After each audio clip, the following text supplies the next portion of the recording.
Jangan lupa like, komen, dan subscribe channel YouTube TVRI Bengkulu dan nyalakan lonceng notifikasinya. Balik lagi di Opini Obrolan Pagi ini, pemirsa, masih dengan tema yang sama nih, yaitu potret coretan kanvas bersama dengan Bapak Rusganda, seorang pelaku seni. Baik Bapak, kita lanjutin lagi ya Pak ya? Iya, siap. Nah, tadi kan kita udah sempat singgung nih di segmen sebelumnya mengenai kemajuan teknologi dan juga seni rupa, gimana tuh ya? Nah, kalau Bapak sendiri dan mungkin juga komunitas Bapak yang lain juga, apakah mengikuti juga Pak dengan perkembangan zaman ini? Mulai nih belajar-belajar untuk melukis desain di tablet gitu-gitu. Iya. Kalau saya lihat ya kawan-kawan juga ya, ada sih sebagian ya yang ikut ya Iya. melalui proses-proses seperti itu. Tapi ada juga sebagian yang bertahan bertahan sesuai dengan mungkin kemampuan ya pertama Iya. atau minat. Ya, Ya, minat tentunya minat, berkaitan ya, nih. betul ya. Heeh. Di situ ada ketentuannya sehingga dalam posisi yang seperti itu mereka juga tetap berkarya, cuman masing-masing beda itu ya, Beda minatnya. gitu ya. Ada yang tetap bertahan, juga ada yang sepertinya ingin melebihi menghilangkan kejenuhan ya. Iya, benar. Seperti itu.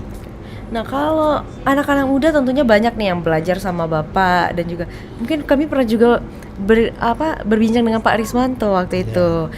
Banyak nih anak-anak muda yang belajar tuh dengan Bapak dan yang lainnya. Nah, kalau Bapak dan juga teman-teman lainnya ada nggak nih belajar ke yang muda untuk gimana tuh caranya tuh ngelukis dengan memanfaatkan teknologi digital itu? Pernah nggak Pak? Pernah juga ya.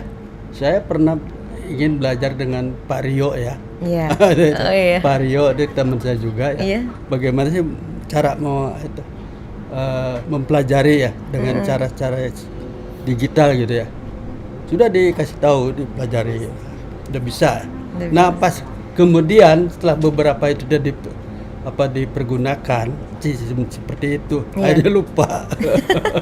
Akhirnya sudah balik lagi gitu. Kanvas aja lah gitu ya. Kembali kanvas lagi. Kalau kata Pak Rismanto, keterbatasan kemampuan katanya. Iya, betul. Oke. Nah, ini kan untuk melukis sekarang tuh nggak cuma kanvas, tapi juga ada yang kita memanfaatkan dinding, Ya. yang kita kenal dengan mural. Mural, Nah, betul. Bapak juga ngelukis mural nih, iya kan Pak ya? Iya. Nah, itu gimana Pak? Sejak kapan gitu loh, mulai melukis dengan memanfaatkan media dinding, Nah, tembok? kalau untuk mural ya, itu memang sudah lama ya.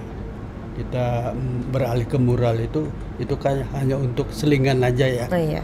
Untuk selingan apabila ada undangan, misalnya dari salah satu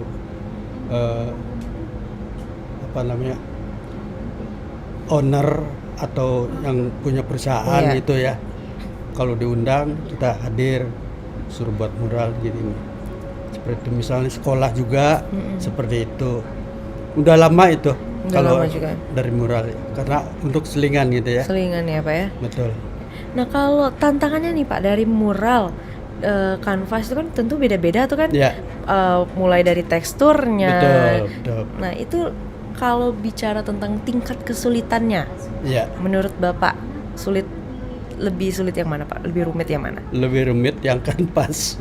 Bahkan lebih rumit kanvas ya Pak ya? Walaupun kecil tapi lebih rumit. Iya, kalau lihat dinding, lihat tembok itu Iya. kan besar tuh. Iya. Memindahkan, gimana tuh caranya memindahkan lukisan yang di kertas ini kan kecil, Iya, di kanvas kecil gitu, dipindahkan ke dinding ini jadi lebih besar. Aku kira lebih sulit yang di sana. Ternyata enggak ya Pak ya? Enggak, lebih sulit mudah ya. Lebih sulit kanvas. Kenapa Pak? Karena ya yang di kanvas itu membutuhkan detail-detail yang sekecil mungkin. Oh, dia lebih Iya, mendetail. lebih mendetail.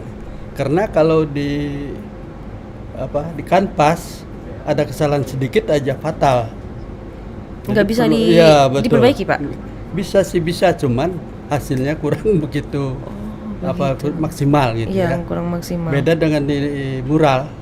Mural walaupun gimana juga yang penting asal menguasai kita skala aja ya, skala kecil dengan skala besar udah perbandingannya ya udah kita plotkan baru lebih mudah. Oh Ya. begitu ya. Ya. Kirain lebih susah yang kanvas nih tadi, ternyata enggak ya Pak ya. Tapi kalau sebelum menggambar ke dinding, sebelum mural nih, Ya. itu memang ada dibuat kayak persiapannya dulu, digambar di kertas dulu, sketsanya gitu, atau langsung aja sih Pak biasanya? Tergantung itu teknis masing-masing ya. Tergantung teknis masing-masing. Ada juga yang pakai grid, pakai garis milik. Kalau di kertas garis milik ya. Iya kan mirip. Nah, kemudian ada juga yang langsung, tergantung teknisnya. Ada yang langsung misalnya ini satu contohnya begini, kita lihat contohnya udah hafal, udah langsung aja. Itu Spontanitas. spontanitas. Ya. Itu biasanya udah terbiasa ya Udah Pak ya. terbiasa, betul. Kalau Bapak sendiri, tekniknya gimana? Spontanitas itu tadi? Spontanitas. Luar biasa ini, karena udah lama pemirsa ya Pak ya. Betul. Oke. Nah kalau dari melukis ini Pak, sebenarnya apa sih Pak yang paling susah sebelum melukis itu? Ide gagasan. Oh idenya. Konsepnya. Iya. Oke. Mencari itu yang susah. Betul. Itu yang paling susah karena untuk penyesuaian objek ya, penyesuaian keinginan, penyesuaian apa lagi banyak itu. Yang jelas konsep. Itu untuk mendapatkan ide-ide konsep-konsep seperti itu setiap kali Bapak melukis, itu dari mana Pak datangnya? Nah, tergantung tema ya. Temanya apa dulu? Misalnya kalau temanya begitu, ya kita masuk ke link itu. Misalnya temanya masalah tentang pertanian ya. Iya. Kita harus masuk ke kebun misalnya dalam imajinasi kita. Harus membayangkan Betul. gitu, Pak ya. Di kebun itu ada apa? Ada tanaman, itu ada buah-buahan, ada itu kira gitu. Kurang lebihnya begitu ya Pak ya. Betul. Itu membutuhkan waktu untuk relax dulu nggak sih Pak sebelum memulai itu berarti? Enggak juga sih. Enggak juga ya? Langsung aja. Langsung Ya. aja. Kira-kira untuk memikirkan ide seperti itu tuh Bapak butuh waktu berapa lama Pak? Ya kalau untuk tergantung ini ya, kebutuhan. Misalnya timingnya dalam satu malam ya, Iya. kita diusahakan ya paling 2-3 jam harus sudah clear. Misalnya timingnya dalam 1 jam, 10 menit harus clear, kira-kira begitu. Luar biasa ya Pak ya. Memang harus berlatih terus. Betul, iya. Nah kalau bahas tentang jam terbang nih Pak, tentunya kan harus dengan berlatih Bapak sehingga Bapak bisa spontanitas Iya, tadi, iya. terus bisa juga dalam waktu singkat udah memikirkan nih ide yang mau ditumpahkan nih Betul, ini iya, gitu kan. iya. Itu setiap harinya memang ada sesi latihan kah atau gimana Pak? Sebelum seperti sekarang ya Pak ya? Iya. Nah, mungkin karena faktor terbiasa ya. Iya. Kegiatan hal-hal seperti itu terbiasa, akhirnya menjadi kebiasaan.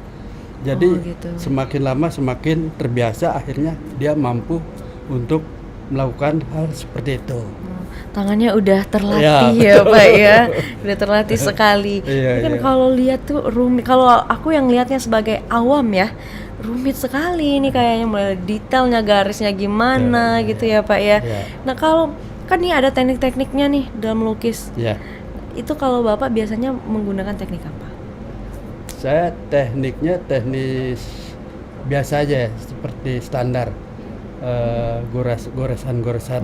Iya, goresan kuas, itulah yang paling utama. Paling utama. Ya. Itu memang yang harus diperhatikan Ya, Pak ya. betul. Tapi ini pemirsa, goresan-goresan biasanya Ya. Pak Rusganda ini berbeda dengan kita nih. Iya, Ya kalau kita lihatnya nggak biasa Iya, nih, iya, ini iya. luar biasa nih. betul, iya. Bisa jadi seperti itu ya Pak Iya, ya. iya, iya. Akhirnya karena memang dari dulu ya Pak ya. Dari dulu, betul. Baru hingga sekarang udah terlatih seperti sekarang ya Iya, Pak ya. iya. Oke, Bapak sekarang kita jeda sebentar ya Pak ya. Silakan. Nanti kita lanjutkan lagi. Untuk pemirsa jangan kemana-mana, tetaplah bersama kami di Opini Obrolan Pagi ini.